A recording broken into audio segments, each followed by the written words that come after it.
Hello, guys. Welcome back to The Last Bachelor. This episode, I like to start off by giving a little praise, a big praise, as a matter of fact, to all the parents out there that are quarantined right now with their kiddos, and they're making the best of it in a positive light. Loving, warm environment. Shout out to those single mothers that are completely doing it alone. Applause to you guys. Bang some pots for them too.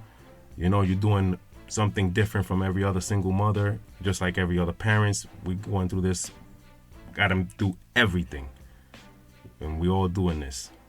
Shout out to the few fathers that are actually alone with their children too. There's a few of those, but they are strong. And shout out to you guys. Big applause to you guys. We're still dealing with COVID-19. The rules still apply. New York is about to lift this off on the 15th.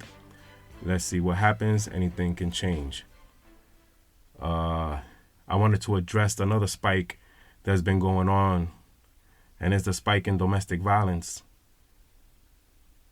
Yeah, it's kind of sad that on a time like this, where we need to be banding together and being positive to one another, we actually seeing a spike 100% in domestic violence, where we're seeing the victims are being trapped inside their homes, having to quarantine with their own enemy, with their own nightmare. And that is a horrible, horrible thing to imagine. Because while some of us are having a happy, loving support systems, not many of us have that. Not many of us are sheltering or staying in place with a person that was really positive to us in our lives. And what's also sad is that this domestic violence is also affecting our children. There's been a rise and a spike on child abuse as well. It is very heartbreaking. In my last episode, I spoke of insecurities.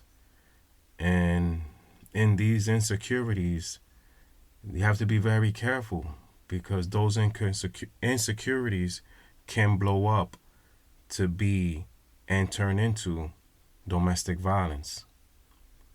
So before it leaks onto you, before it spills onto your children, there are certain things you should take into consideration, and always have a plan to get out of this situation. Because there is no easy way out of domestic violence. Some women get out in time. Some women don't. Some men grow up being this way because we get taught to be dominant, to be controlling. And sometimes raising our hands was how some of us learned that dominance. And women saw that dominance generationally, because probably their mother was treated this way. Maybe their father was that type of man. And for some of us guys, it might have just taken one or two times and we learned our lessons. Some learned it different and harder than others. But it's a cycle that definitely needs to be broken. And it's sad that on a time like this, we can't do it. And I'm speaking to the brown and black communities, because of a lot of us didn't get that education. And a lot of us don't get that therapy. Our therapy happens through life, and then we learn it late. And then some of us don't share that knowledge and want to keep breeding that machismo that is bullshit. It's hurting our women. But then when it happens our daughters, we kind of pay attention a little closer. When it happens to our sisters, we pay attention a little closer. If it happens to our mothers, we pay attention a little closer. It's time to stop that. It's time to really try to stop that. And if you can't, and if it's too much of a mental illness and it's taking its toll, it's time to look for outside help. And there's always outside help. I'm hearing stories from different places, even the hotlines and reporters on TV, where there are threats even during this COVID-19, where the abuser is threatening to leave the victim with the debts or leave them alone to go through it alone with the child. There are cases where they are actually fighting, fist fighting in front of their children. There are calls that are spiking with women just trying to find a way to get out of the house, trying to find an escape. There's even certain advices that they are giving in our news briefs, the local channels, where there are organizations designed to help the victims of these situations get out of these situations. Because you do need a plan. One of the tips I was given was 911 is not a helpful decision. And it's not because to downplay the police or they might not do anything to help. It's for the simple fact that it's already been bred in a lot of these men or a lot of these abusers that calling 911 just fuels their anger. And it could fuel their anger to the point where they're threatening to kill you, kill themselves, or worse, kill the family. And you've seen this happen. Those insecurities are real. And it's happening more now in these past 10 years in my manhood than I've ever seen before. So I know that we need to speak up on this. I know we men have to address this shit. It's going left. It's going way left. Manhood, what we deemed manhood as, they taught us wrong. A lot of us was taught wrong. So it's time to unlearn these behaviors. And that's the purpose, again, of The Last Bachelor and this podcast. Because not many people are addressing it. And if they are, we're few. We need more. So if you think like me and you feel these things are in your heart and in your mind, we need you to speak up. And according to the National Coalition Against Domestic Violence, a study shows that intimate partner homicide found that 20% of their victims are not even the intimate partner themselves. A lot of the times are the people that get caught up when domestic violence happens is usually your friend, a family member, a bystander, someone that was trying to intervene while that shit was going on.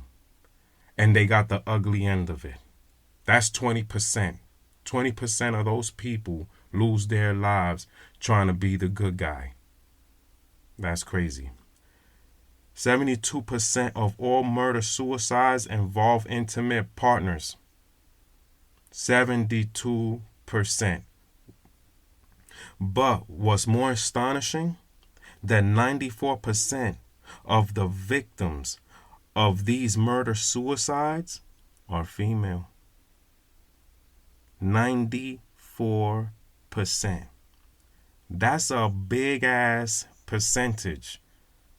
That means there's a lot of men out there that will snap and hurt you. That's a lot. That is too much. So like I said, if you have time to leave that situation, you need a plan. And I will give you some resources at the end of this episode if you happen to be one of those women or victims.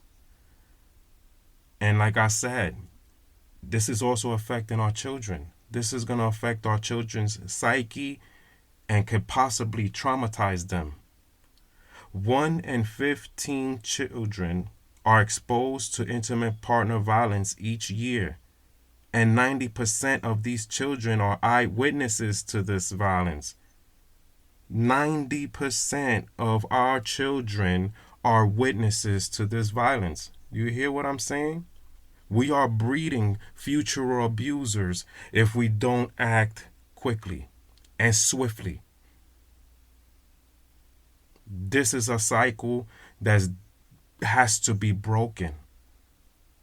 And I feel heartbroken for the victims and these children that are stuck in these situations, because these are trying times and we should all be looking for some type of peace. And if we can't get it at home, where can we run to? Where can they run to get that peace? Where home was supposed to be, where the heart is. NYC is doing its part to try to help some of these domestic violence survivors. 24/7 services. You could reach them at nyc.gov/nychope or hit up the hotline 1-800-621-HOPE. And also, with these situations comes a lot of depression, a lot of anxiety, a lot of mental awareness. So if you really need help coping with any mental situation, nyc.gov/nycwell has some resources that can help you out and help you cope through these trying times, because we all need some help. Also, to the victims that have really no way out or no plan, if you have no game plan on how to escape an abuser, the National Domestic Violence Hotline is available. 1-800-799-SAFE. That's 1-800-799-7233. And you could also live chat with them. Thehotline.org. That's the National Domestic Violence Hotline. So please, everybody out there, fathers, let's muscle up. Let's continue to be the rock of our family. Let's not be the nightmare. The next time you get angry, just stop yourself. Look into your woman's eyes. You see that fear? That fear in her eyes? They used to be full of love. Now they look at you like you're dangerous. That should fucking click something in you. And if it doesn't, then you shouldn't be there. You should remove yourself. Be a man and really remove yourself. Because you're not only damaging her, you're damaging the future. And I doubt you want your kid to do these same actions. Well, this one was touching and very brave. These are the type of conversations I like to have. And like always, you can hit up thelastbachelor61@gmail.com and we can discuss any topic I put out. Any conversation, we could do a part 2 to anyone. I'm open to ideas. And just like every other episode, of course, I can't leave y'all without a quote. There is no such thing as a crime of passion, only a crime of possession. Gloria Steinman. Until the next episode, stay positive.